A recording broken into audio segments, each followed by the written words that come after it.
जय श्री कृष्णा दोस्तों। आज हम आपको एक बहुत ही महत्वपूर्ण कथा सुनाने जा रहे हैं। इस कथा के माध्यम से हम आपको यह बताएंगे कि इस संसार में सबसे बड़ा दान कौन सा होता है, जिसे करने से पूर्ण पुण्य की प्राप्ति होती है, और कैसे हम बुरे लोगों की पहचान कर सकते हैं। दोस्तों, इस कथा के माध्यम से आप जानेंगे कि बुरे लोगों की पहचान कैसे की जा सकती है। तो कृपया आप इस कथा को शुरू से अंत तक ध्यान से सुनिए, क्योंकि अधूरा ज्ञान मानव जीवन में अनेक कठिनाइयों का कारण बन सकता है। कथा आरंभ करने से पहले यदि आपने हमारे चैनल को अभी तक सब्सक्राइब नहीं किया है, तो जरूर सब्सक्राइब करें, वीडियो को भी लाइक करें और अपने प्रियजनों के साथ भी शेयर करें। कमेंट बॉक्स में लिखिए जय श्री राधे कृष्ण। दोस्तों, एक बार भगवान श्री हरि विष्णु जी और माता लक्ष्मी जी क्षीर सागर में अपने आसन पर बैठे हुए थे।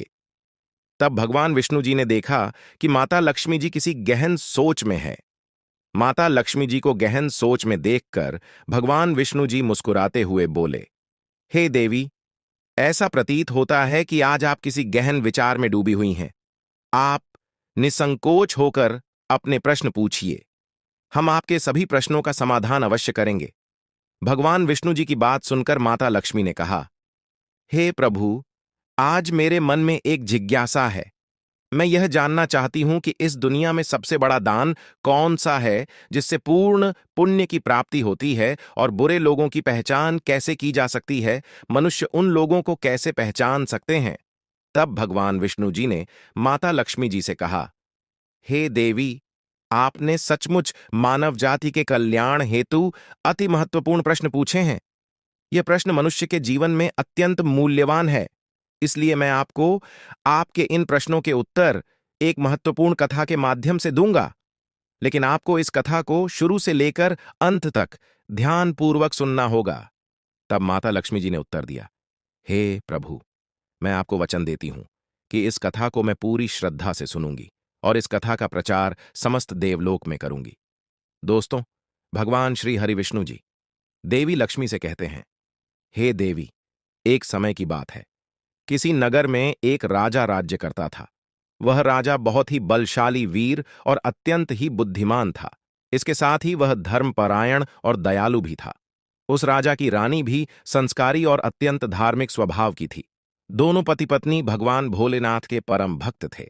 वे दोनों प्रतिदिन शिव जी के मंदिर में जाकर उनकी पूजा अर्चना किया करते थे। यह उनका प्रतिदिन का नियम था। वह राजा अपने राज्य को धर्मपूर्वक चला रहा था। उसके राज्य में कोई भी व्यक्ति दुखी नहीं रहता था, बल्कि सारी प्रजा सुख और वैभव से संपन्न रहती थी। इसलिए पूरे नगर में हर तरफ खुशियां ही खुशियां बिखरी रहती थीं। वहां के जानवर भी एक दूसरे को कोई हानि नहीं पहुंचाते थे। यहां तक कि एक ही नदी में शेर और बकरी शांतिपूर्वक पानी पीते थे। ऐसे ही दिन बीत रहे थे। राजा की उम्र ढलती जा रही थी और उनके विवाह को भी कई वर्ष बीत चुके थे। लेकिन उस राजा को कोई संतान नहीं थी। हालांकि राजा इस बात को लेकर अधिक चिंता नहीं करते थे। वह निश्चिंत होकर अपनी प्रजा के सुख दुख का ध्यान रखते और प्रजा भी उसे अत्यधिक प्रेम और सम्मान देती थी। एक दिन की बात है, वह राजा हर रोज की तरह अपनी पत्नी के साथ भगवान शिव जी के मंदिर की ओर जा रहे थे। तभी अचानक उसने देखा कि सामने वाले घर में एक स्त्री झाड़ू लगा रही है। राजा और रानी जब उस स्त्री के घर के पास से गुजरे, तो वह स्त्री उन्हें देखते ही अपना चेहरा फेर कर तेजी से घर के अंदर चली गई। उस स्त्री का ऐसा व्यवहार देखकर राजा और रानी को बिल्कुल भी अच्छा नहीं लगा। राजा उस समय अपनी रानी के साथ भगवान भोलेनाथ की पूजा करने के लिए मंदिर जा रहा था। इसलिए उसने उस स्त्री से कुछ नहीं कहा और सीधे मंदिर पहुंचकर भगवान शिव जी की पूजा अर्चना की पूजा के बाद राजा अपनी रानी के साथ वापस महल लौट आया। लेकिन महल पहुंचने के बाद राजा ने अपने एक सैनिक को बुलाया और उसे आदेश दिया कि तुम जाओ और नगर के बाहरी क्षेत्र में रहने वाली उस स्त्री को अपने साथ महल ले आओ। ध्यान रखना, तुम उसे कुछ भी मत बताना कि क्यों बुलाया गया है। बस उसे तुम हमारे पास ले आओ। भगवान विष्णु जी कथा सुनाते हुए आगे कहते हैं, हे देवी, राजा का आदेश पाते ही वह सैनिक तुरंत ही उस महिला के घर पहुंचता है। उस समय महिला का पति भी घर पर नहीं था। फिर वह सैनिक उस स्त्री के घर के दरवाजे को खटखटाने लगता है और कुछ देर बाद वह महिला अपने घर का दरवाजा खोलती है। सामने राजा का सैनिक खड़ा देखकर वह महिला हैरान होती है और पूछती है, क्या हुआ? आप मेरे घर पर क्यों आए हैं? उस महिला की बात सुनकर राजा का वह सैनिक उससे कहता है, चलो, मेरे साथ महाराज ने तुम्हें राजमहल में बुलाया है। उन्हें आपसे कुछ बात पूछनी है। यह सुनकर वह महिला अपने मन में सोचती है, आखिर महाराज का आदेश है, इसे ठुकराया तो नहीं जा सकता। मुझे राज दरबार में जाना ही होगा। उसके बाद वह सैनिक उस स्त्री को अपने साथ लेकर राजमहल पहुंच गया। महल में पहुंचकर वह महिला राजा को प्रणाम करती है और कहती है, हे महाराज, आपने मुझे अचानक यहां राजमहल में क्यों बुलाया है? क्या मुझसे कोई गलती हो गई है? उस स्त्री की बात सुनकर राजा कहता है, तुम मुझे एक बार बताओ, आज सुबह जब मैं और मेरी पत्नी भगवान शिव जी के मंदिर जा रहे थे, तो तुमने मुझे देखकर अपना मुंह फेर लिया और मुझे आते हुए देखकर तुम दौड़ते हुए अपने घर में चली गई। तुमने मुझे देखकर ऐसा दुर्व्यवहार क्यों किया? तब वह महिला निर्भीकता से राजा से कहती है, हे महाराज, आप भले ही मुझे मृत्युदंड दे दें तो भी मुझे कोई ऐतराज नहीं, परंतु मैं सच ही कहूंगी, आपके महल में बड़े बड़े विद्वान हैं, पंडित हैं। गलत बात बोलूं तो आप उनसे पूछ सकते हैं कि हमारे नगर में यह मान्यता है कि जो सुबह सुबह आपका चेहरा देख लेता है तो उस व्यक्ति का पूरा दिन खराब हो जाता है, क्योंकि आप संतानहीन हैं। अभी तक आपको संतान की प्राप्ति नहीं हुई है। इसी कारण मैंने आपका मुंह देखकर अपना मुंह फेर लिया था और अपने घर के अंदर चली गई थी। उस महिला की ऐसी बात सुनकर राजा आश्चर्य में पड़ जाता है। वह अपने मन में सोचता है कि यह महिला तो बिल्कुल सत्य कह रही है। यदि किसी नगर के राजा को संतान नहीं हो तो यह उसकी प्रजा के लिए बिल्कुल भी शुभ नहीं माना जाता। उसके बाद राजा उस महिला को वापस अपने घर जाने की अनुमति देता है। फिर राजा अपने मन में यह विचार करने लगता है कि अब मुझे भगवान शिव जी के मंदिर में जाकर संतान प्राप्ति के लिए यज्ञ करना चाहिए। ऐसा सोचकर वह राजा अपने कक्ष में लौटकर रानी से कहता है, हे प्रिय, हमारे नगर के लोग हमारे चेहरे को देखना भी पसंद नहीं करते हैं, क्योंकि हमारे पास अभी तक कोई संतान नहीं है। इसलिए हमें भगवान शिव जी के मंदिर में जाकर संतान प्राप्ति का यज्ञ करना चाहिए।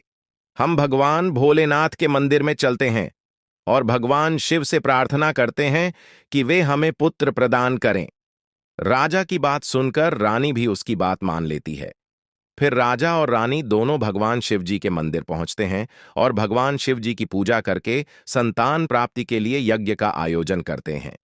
भगवान विष्णु जी कथा सुनाते हुए आगे कहते हैं, हे देवी पुत्र, प्राप्ति के लिए राजा और रानी ने यज्ञ का आयोजन किया, लेकिन यज्ञ संपन्न होने के बाद भी उन्हें संतान की प्राप्ति नहीं हुई।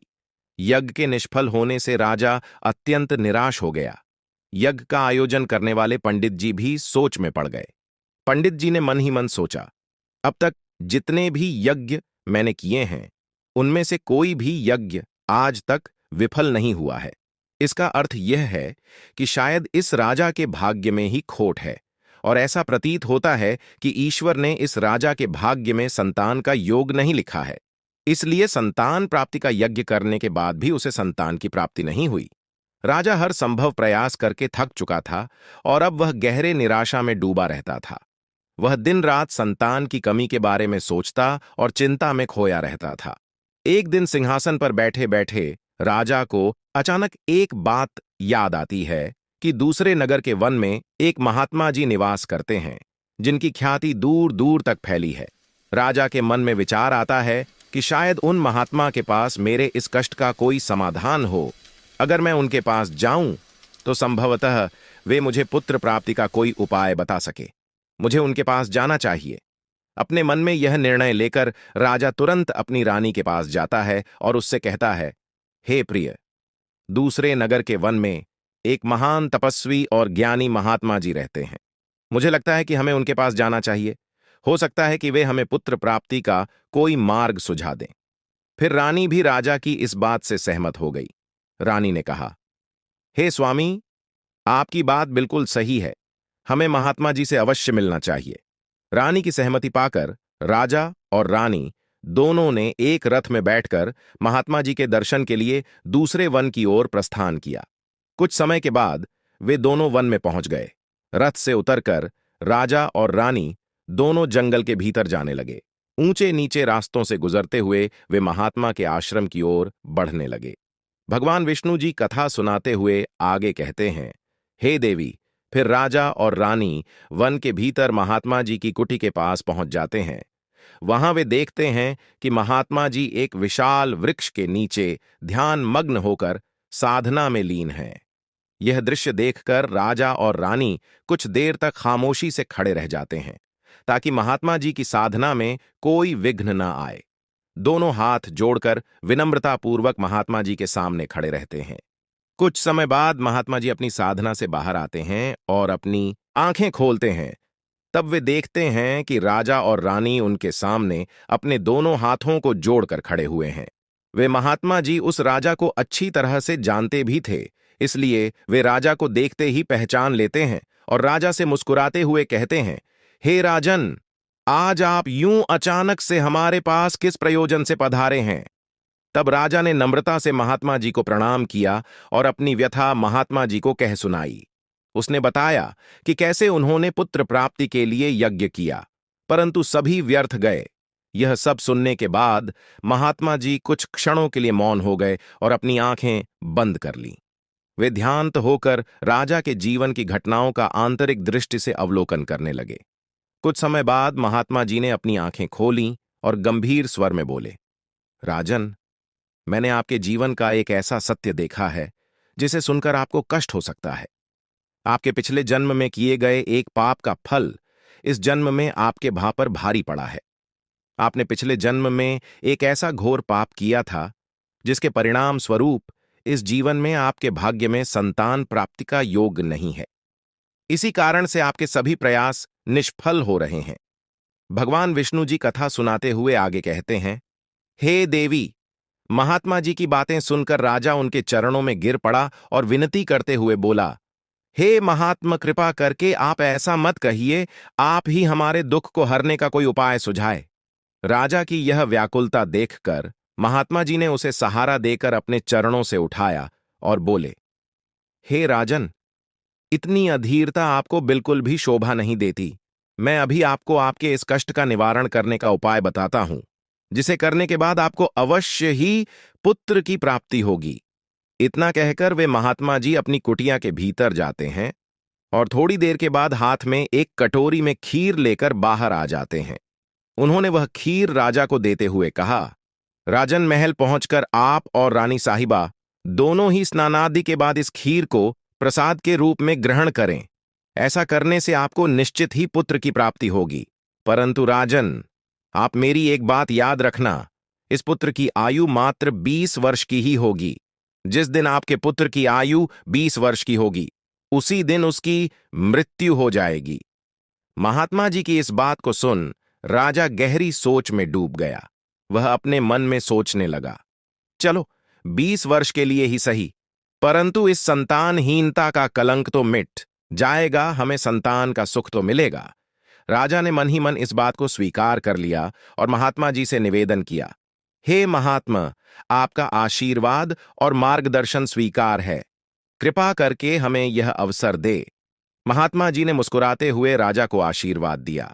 राजा और रानी ने महात्मा जी को प्रणाम किया, उनकी चरण वंदना की और विनम्रतापूर्वक आभार व्यक्त किया।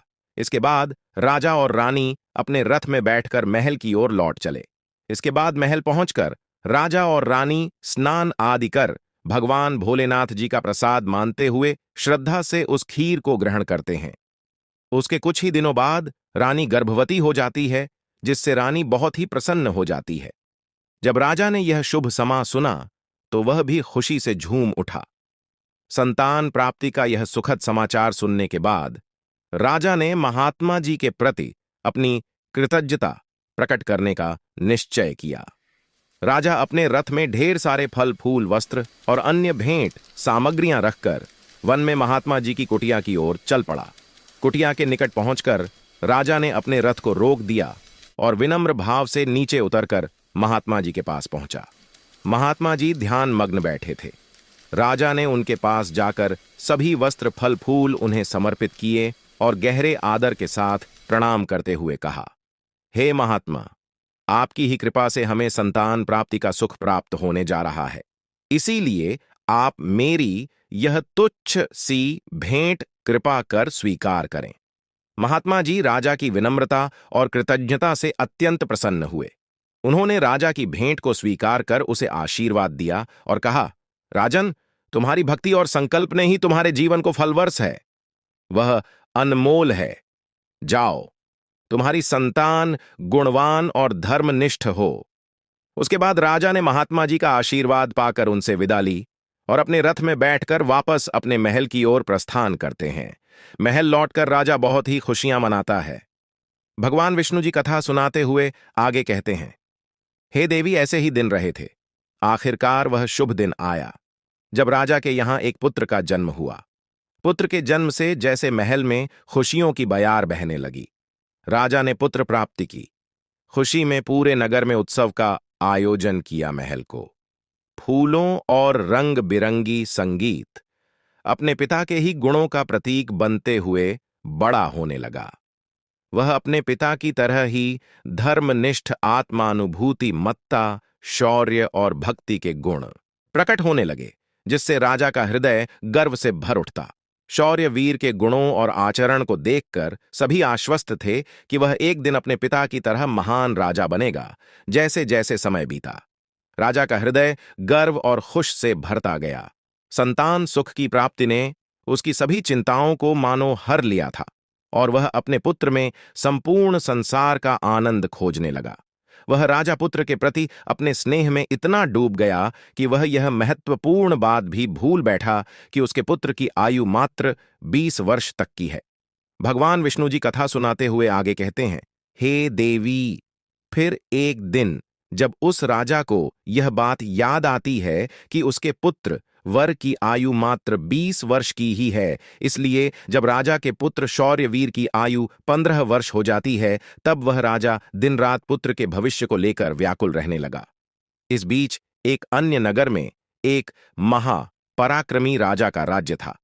उस राजा की एकमात्र पुत्री थी जो अपनी सुंदरता और दयालुता के लिए प्रसिद्ध थी।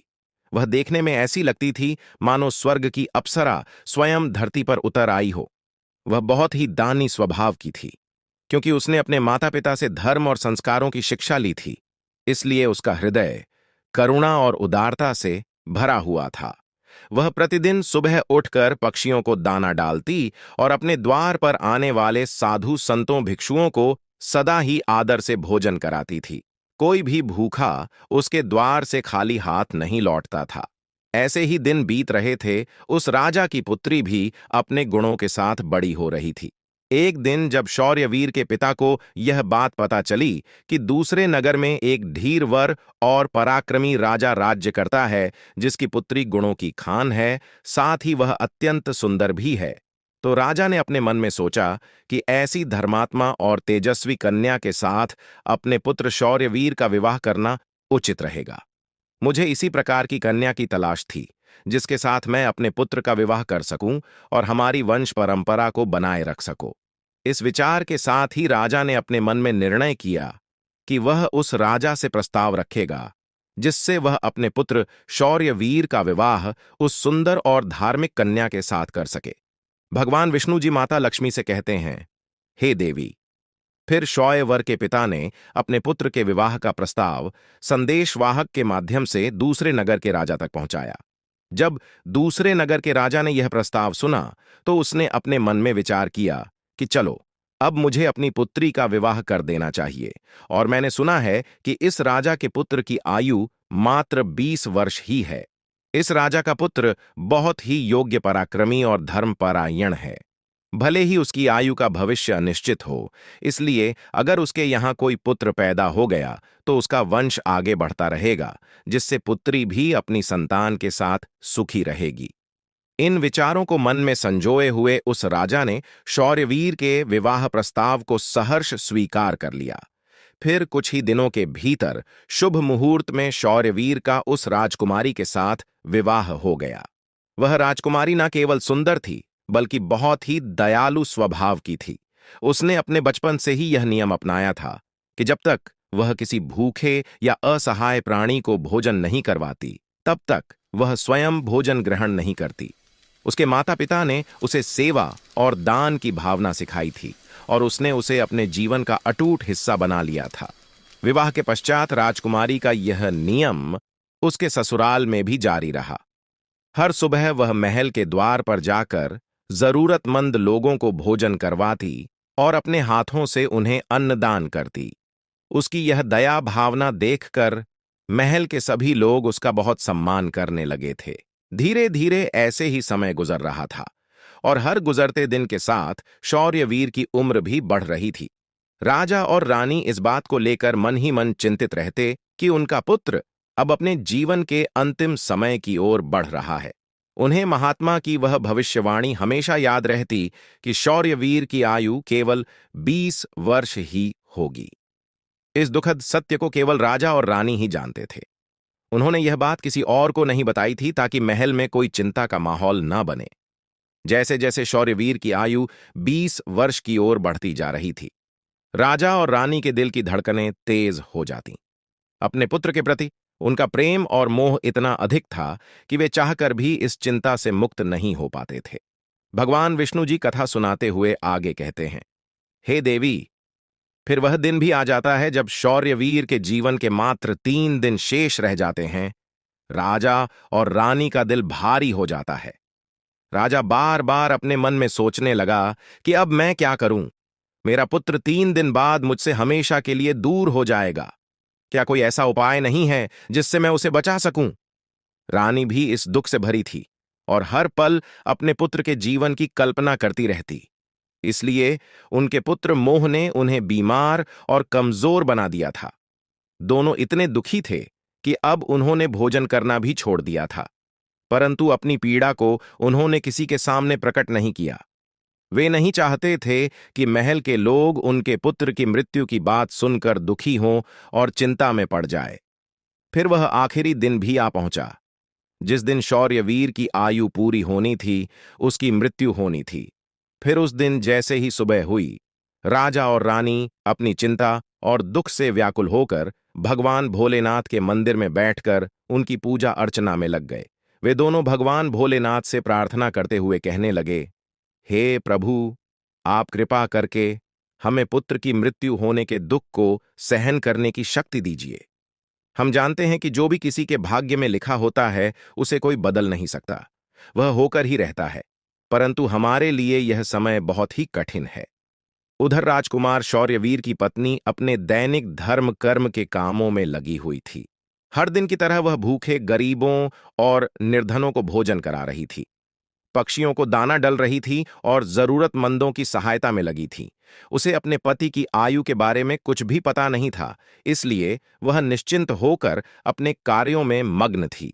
इसी बीच यमलोक में धर्मराज जी ने देखा कि आज राजकुमार शौर्यवीर की मृत्यु का दिन है, तो उन्होंने तुरंत ही अपने 2 प्रमुख दूतों को बुलाया और उन्हें आदेश दिया, जाओ और अब से कुछ समय बाद राजकुमार शौर्यवीर के प्राण उसके शरीर से निकालकर अपने साथ यमलोक ले आओ। परंतु ध्यान रहे कि उसकी मृत्यु एक विशेष कारण से होनी है। उसकी मृत्यु एक सांड द्वारा उसे पीछे से ठोकर मारने से ही होगी। जब वह सांड राजकुमार शौर्यवीर को पीछे से ठोकर मारेगा, तभी उसके प्राण हमारे पास आ सकेंगे। इसके लिए तुम दोनों एक सांड के पास जाकर उसे राजकुमार शौर्यवीर की मृत्यु के लिए प्रेरित करो। धर्मराज के आदेशानुसार वे दोनों दूत यमलोक से धरती पर जाने के लिए तत्पर हो गए।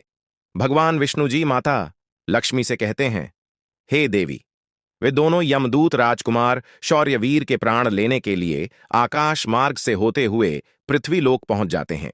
दूसरी ओर धर्मराज की माया के प्रभाव से एक सांड ने अपने मन में सोचा कि आज मुझे राजमहल के सुंदर बगीचे में प्रवेश करना चाहिए और वहां घूमना चाहिए। मुझे देखना चाहिए कि राजमहल का बगीचा कैसा है। फिर बिना किसी रुकावट के वह सांड धीरे धीरे चलते हुए महल के बगीचे में जा पहुंचा। संयोग से यह वही बगीचा था जहां राजकुमार शौर्यवीर प्रतिदिन टहलने के लिए आते थे। धर्मराज की माया से प्रेरित वह सांड जैसे ही बगीचे में प्रवेश करता है तो वहां जाकर वह घास चरने और इधर उधर घूमने लगता है। उसी समय धर्मराज जी के दो दूत राजमहल के बगीचे के द्वार के पास खड़े हो गए। वे दोनों बगीचे के भीतर की गतिविधियों पर नजर बनाए रखते हैं। कुछ समय बाद राजकुमार शौर्यवीर उस बगीचे में टहलने के लिए आता है। राजकुमार शौर्यवीर को सांड के वहां होने का एहसास नहीं था और वह अपने विचारों में खोए हुए बगीचे में टहलने लगता है। तब वे दोनों यमदूत अपने मन में सोचते हैं, अब बस थोड़ी ही देर में राजकुमार शौर्यवीर की आयु समाप्त होने का समय निकट आ जाएगा। हमें इंतजार है उस पल का जब यह सांड राजकुमार को ठोकर मारेगा, तब हम उसके प्राण लेकर यमलोक लौट जाएंगे। जब वे दोनों दूत यह विचार कर रहे थे कि तभी क्या होता है कि एक अन्य नगर में एक निर्धन ब्राह्मण रहता था। उस ब्राह्मण की एक पुत्री थी जिसका समय रहते उसने विवाह कर दिया था, लेकिन दुर्भाग्य से उसकी बेटी का पति एक दुष्ट प्रवृत्ति का व्यक्ति था जो बहुत ही मदिरापान करता था, जुआ खेलता था और पराई स्त्रियों के साथ संबंध बनाता था। यही नहीं, वह अपनी पत्नी को नशे में होकर अक्सर मारता पीटता था और उसे घर से निकालना चाहता था। उसकी इस आदत के कारण गरीब ब्राह्मण की बेटी बहुत ही दुखी और पीड़ित रहने लगी थी। लेकिन वह गरीब ब्राह्मण की बेटी जब अपने पति के साथ कुछ समय तक रही, तब एक दिन वह गर्भवती हो जाती है। इसलिए एक दिन उसने अपने पति की मारपीट से तंग आकर उसे छोड़कर वह अपने पिता के घर अपने मायके में आ जाती है। वह आंसुओं से भरी आंखों के साथ साथ अपने पिता से कहती है, पिताजी, आज के बाद मैं अपने पति के साथ नहीं रह सकती, क्योंकि वह मुझे रोज मारता पीटता है और बुरी तरह से अपमानित करता है, और मैं उसके इस व्यवहार से तंग आकर उसको छोड़कर मायके चली आई हूं। मुझे क्षमा कर दीजिए, पर अब मैं अपने मायके में ही रहना चाहती हूं। उसका पिता अब बहुत ही वृद्ध हो चुका था और अब उसकी कमाई का कोई ठोस साधन नहीं था, जिसके कारण उसे प्रतिदिन नगर के विभिन्न घरों में जाकर भिक्षा मांगनी पड़ती थी ताकि वह किसी प्रकार अपने और अपने परिवार का पेट भर सके।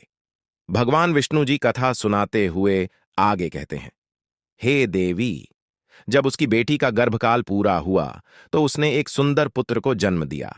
लेकिन जन्म देने के बाद उसे बहुत तेज भूख लगने लगी। उसे भोजन की आवश्यकता थी। प्रसव के बाद भूख कई गुना बढ़ जाती है, इसलिए वह अपने पिता से भोजन मांगने लगी। दुर्भाग्यवश उसके पिता सुबह से ही भिक्षा के लिए नगर नगर गए हुए थे, परंतु रोज रोज भिक्षा मांगने के कारण उस दिन किसी ने उसे भिक्षा नहीं दी थी।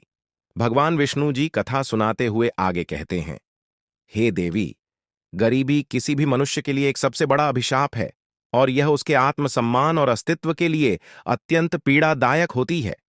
उधर उस गरीब ब्राह्मण को किसी ने भी भोजन नहीं दिया, इसलिए वह खाली हाथ ही घर वापस लौट आता है। इधर उसकी पुत्री भूख से बहुत ही व्याकुल हो रही थी। जब वृद्ध ब्राह्मण निराश होकर खाली हाथ घर लौटा और उसकी बेटी ने उसे बिना भोजन के आते देखा, तो वह दुखी होकर रोते हुए अपने पिता से बोली, पिताजी, अब मुझसे भूख सहन नहीं होती। पूरे 3 दिन बीत चुके हैं और मैंने भोजन का एक भी कण नहीं खाया है। अब तो ऐसा लगता है कि भूख के कारण मेरे प्राण ही निकल जाएंगे। लेकिन अगर आपको कुछ भिक्षा में मिला हो तो मुझे खाने को दे दीजिए, नहीं तो मेरे प्राण निकल जाएंगे। तब उसका वृद्ध पिता अपनी बेटी को सांत्वना देते हुए कहता है, पुत्री, मैं कुछ ही देर में लौटूंगा। मैं अब दूसरे नगर में जाऊंगा और वहां के राजा के महल के द्वार पर जाकर भिक्षा मांगूंगा। अगर वहां से मुझे कुछ भी मिल जाता है तो तुरंत तुम्हारे लिए लेकर आऊंगा अपनी बेटी से। यह कहकर वृद्ध ब्राह्मण वहां से निकल पड़ा। इधर राजकुमार शौर्यवीर की पत्नी, जो कि रोजाना गरीबों को भोजन करवाती थी, उस दिन उस नगर के राजा और रानी दोनों अत्यधिक बीमार पड़ गए थे, क्योंकि पुत्र मोह के कारण वे बहुत ही चिंतित थे और शौर्यवीर की पत्नी उनके कक्ष में थी। इसलिए आज उसने गरीबों को भोजन नहीं करावाया था, परंतु उसने अपने पति के लिए भोजन बनाया था और भोजन की थाल सजाकर रख दी थी कि जब उसका पति बगीचे से लौटेगा तो वह उसे भोजन कराएगी, क्योंकि उसका पति अपने माता पिता के पास बैठ बैठकर उनकी सेवा करके अपने बगीचे में घूमने के लिए गया हुआ था। भगवान विष्णु जी कथा सुनाते हुए आगे कहते हैं, हे देवी, इधर वह वृद्ध ब्राह्मण राजमहल के द्वार पर पहुंच जाता है।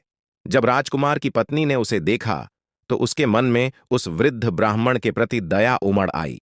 उसके बाद वह वृद्ध ब्राह्मण उस राजकुमार की पत्नी की तरफ देखकर विनम्रता से उससे कहता है, हे पुत्री, यदि मुझे इसमें से कुछ भोजन मिल जाए तो तुम्हारा बड़ा ही उपकार होगा।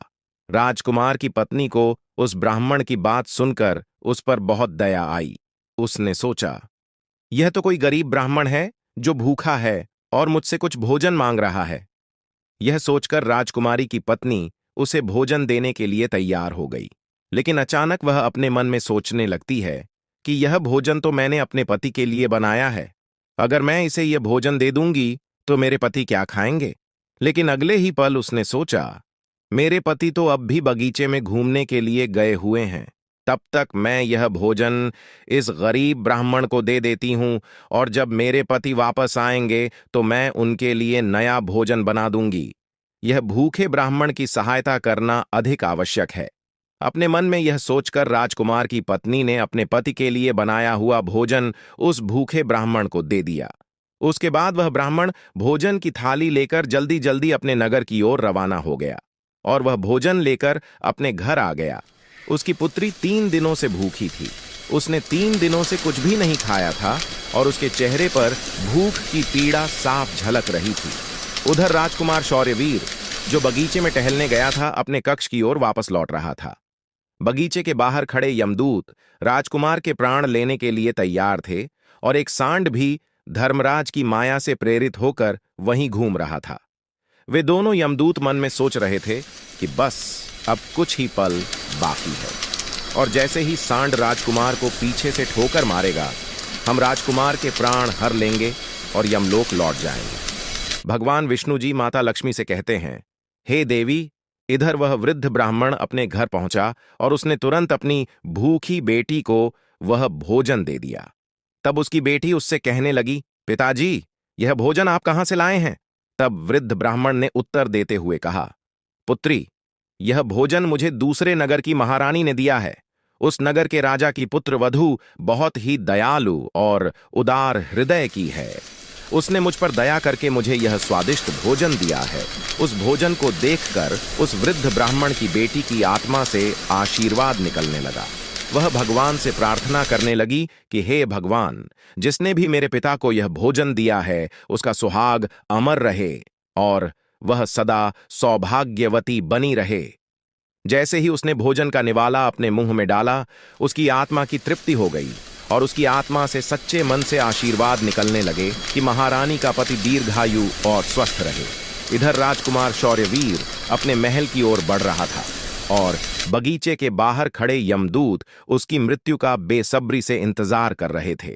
परंतु जैसे ही राजकुमार बगीचे में उस सांड के सामने पहुंचा तो सांड ने तुरंत उसे पीछे से ठोकर मारने के लिए अपनी ताकत जुटाई। वह अपनी सींग से उसे मारने ही वाला था कि तभी अचानक से 2 देवदूत वहां प्रकट हो जाते हैं और अपनी दिव्य शक्ति से उस सांड को बेहोश कर देते हैं। वह सांड हिल भी नहीं पा रहा था। उसमें आगे बढ़ने की बिल्कुल भी शक्ति नहीं बची थी। इस पर वह सांड अपने मन में सोचने लगा कि यह मुझे क्या हो गया। अभी तो मैं इस राजकुमार को पीछे से ठोकर मारने आया था और अब मैं खुद ही चलने में असमर्थ हूं। उसकी समझ में नहीं आ रहा था कि यह सब कैसे और क्यों हो रहा है। भगवान विष्णु जी माता लक्ष्मी से कहते हैं, हे देवी, यह सब उस ब्राह्मण की भूखी बेटी के आशीर्वाद का प्रभाव था जो उसने भोजन करते समय दिया था। उस आशीर्वाद की शक्ति के कारण ही वे देवदूत वहां आकर खड़े हो गए थे। इसके बाद वे देवदूत यमराज के उन दूतों से कहते हैं, हे यमदूत, तुम इस राजकुमार के प्राण नहीं ने यहां भेजा है।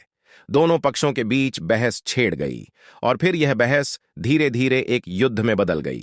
देवदूतों की अद्वितीय शक्ति के सामने यमदूत असहाय हो गए और हार मानकर वापस यमलोक लौट गए। यमलोक में पहुंचकर यमदूतों ने यमराज जी से कहा, हे महाराज, हम उस राजकुमार के प्राण नहीं ले पाए। तब यमराज जी अपने उन दूतों से कहते हैं, यह कैसी विडंबना है, तुम लोग खाली हाथ क्यों वापस लौट आए? यमराज जी की बात सुनकर यमदूत यमराज जी से कहते हैं, हे महाराज, हम उस राजकुमार के प्राणों को लेने के लिए गए थे, लेकिन अचानक से पता नहीं, दो देवदूत हमारे सामने आकर खड़े हो गए और उन दोनों के सामने हमारी कोई भी शक्ति काम नहीं कर पाई। यमराज यह सुनकर सोच में पड़ गए और बोले, ऐसी कौन सी बड़ी शक्ति है जो उस राजकुमार की मृत्यु के मार्ग में बाधा बन रही है। फिर वे यमदूत यमराज जी से कहते हैं, हे महाराज, एक तो उसके दान की शक्ति और आशीर्वाद की शक्ति, जिसने देवदूतों को और भी शक्तिशाली बना दिया है। तब यमराज जी अपने दूतों से कहते हैं, लगता है यह कार्य तुमसे नहीं हो पाएगा, तुम लोग रहने दो, मुझे स्वयं पृथ्वी लोक पर जाकर उस राजकुमार के प्राण लेने होंगे। भगवान विष्णु जी कथा सुनाते हुए आगे कहते हैं, हे देवी। फिर अपने दूतों से इतना कहकर यमराज जी स्वयं पृथ्वी लोक पर पहुंच जाते हैं और उस राजा के महल के बगीचे में प्रकट हुए वहां उन देवदूतों से यमराज जी कहते हैं, हे देवदूतों, क्या तुम लोग नहीं जानते कि विधि का विधान अटल है। जब किसी की आयु पूरी हो जाती है तो उसे यमलोक जाना ही होता है, और इस राजकुमार की भी आयु अब पूर्ण हो चुकी है, इसलिए मैं इसके प्राण लेने आया हूं। तब देवदूतों ने यमराज से कहा, हे प्रभु, आप हमें बताइए कि ब्रह्मा जी और विष्णु जी तक को भी श्राप का प्रभाव सहना पड़ा था। यदि श्राप का मान रखा जा सकता है, तो क्या आशीर्वाद का मान नहीं रखा जा सकता। इस राजकुमार को भूखे को भोजन देने का आशीर्वाद प्राप्त है। उन देवदूतों की बात सुनकर यमराज जी उन देवदूतों से कहते हैं, आप लोग सत्य कह रहे हैं, परंतु अब मुझे क्या करना होगा। तब वे देवदूत यमराज जी से कहते हैं, हे प्रभु, आप इस राजकुमार की आयु 100 वर्ष कर दीजिए, इसके बाद ही आप इस राजकुमार के प्राण लेने के लिए पधार सकते हैं। और यही भगवान शिव जी का भी आदेश है। उन देवदूतों की बात मानकर यमराज जी ने राजकुमार शौर्यवीर की आयु 100 वर्ष कर दी और वापस यमलोक लौट गए। भगवान विष्णु जी ने यहां भेजा है। दोनों पक्षों के बीच बहस छेड़ गई और फिर यह बहस धीरे धीरे एक युद्ध में बदल गई। देवदूतों की अद्वितीय शक्ति के सामने यमदूत असहाय हो गए और हार मानकर वापस यमलोक लौट गए। यमलोक में पहुंचकर यमदूतों ने यमराज जी से कहा, हे महाराज, हम उस राजकुमार के प्राण नहीं ले पाए। तब यमराज जी अपने उन दूतों से कहते हैं, यह कैसी विडंबना है, तुम लोग खाली हाथ क्यों वापस लौट आए। यमराज जी की बात सुनकर यमदूत यमराज जी से कहते हैं, हे महाराज, हम उस राजकुमार के प्राणों को लेने के लिए गए थे, लेकिन अचानक से पता नहीं, दो देवदूत हमारे सामने आकर खड़े हो गए और उन दोनों के सामने हमारी कोई भी शक्ति काम नहीं कर पाई। यमराज यह सुनकर सोच में पड़ गए और बोले, ऐसी कौन सी बड़ी शक्ति है जो उस राजकुमार की मृत्यु के मार्ग में बाधा बन रही है। फिर वे यमदूत यमराज जी से कहते हैं, हे महाराज, एक तो उसके दान की शक्ति और आशीर्वाद की शक्ति, जिसने देवदूतों को और भी शक्तिशाली बना दिया है। तब यमराज जी अपने दूतों से कहते हैं, लगता है यह कार्य तुमसे नहीं हो पाएगा, तुम लोग रहने दो, मुझे स्वयं पृथ्वी लोक पर जाकर उस राजकुमार के प्राण लेने होंगे। भगवान विष्णु जी कथा सुनाते हुए आगे कहते हैं, हे देवी। फिर अपने दूतों से इतना कहकर यमराज जी स्वयं पृथ्वी लोक पर पहुंच जाते हैं और उस राजा के महल के बगीचे में प्रकट हुए वहां उन देवदूतों से यमराज जी कहते हैं, हे देवदूतों, क्या तुम लोग नहीं जानते कि विधि का विधान अटल है। जब किसी की आयु पूरी हो जाती है तो उसे यमलोक जाना ही होता है, और इस राजकुमार की भी आयु अब पूर्ण हो चुकी है, इसलिए मैं इसके प्राण लेने आया हूं। तब देवदूतों ने यमराज से कहा, हे प्रभु, आप हमें बताइए कि ब्रह्मा जी और विष्णु जी तक को भी श्राप का प्रभाव सहना पड़ा था।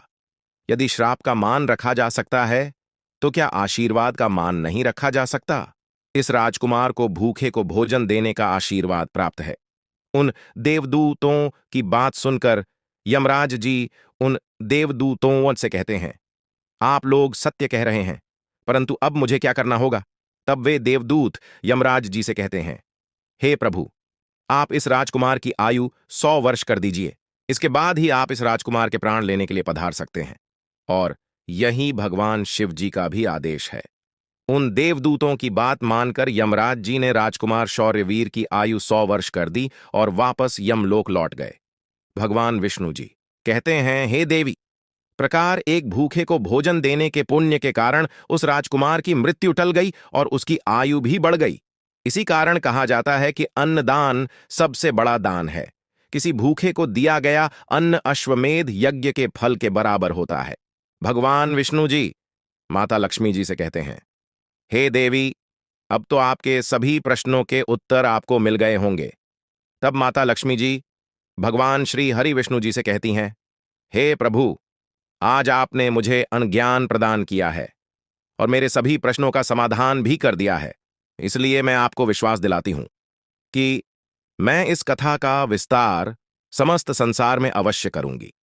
तो दोस्तों, आशा है यह कथा आपको जरूर पसंद आई होगी। अगर आपको यह कथा अच्छी लगी हो तो वीडियो को लाइक और चैनल को सब्सक्राइब अवश्य करें। इस वीडियो को अपने दोस्तों के साथ भी शेयर करें। कमेंट बॉक्स में लिखिए जय श्री राधे कृष्ण कृष्ण। तो मिलते हैं अगले वीडियो में। तब तक के लिए आप अपना ख्याल रखिए। धन्यवाद।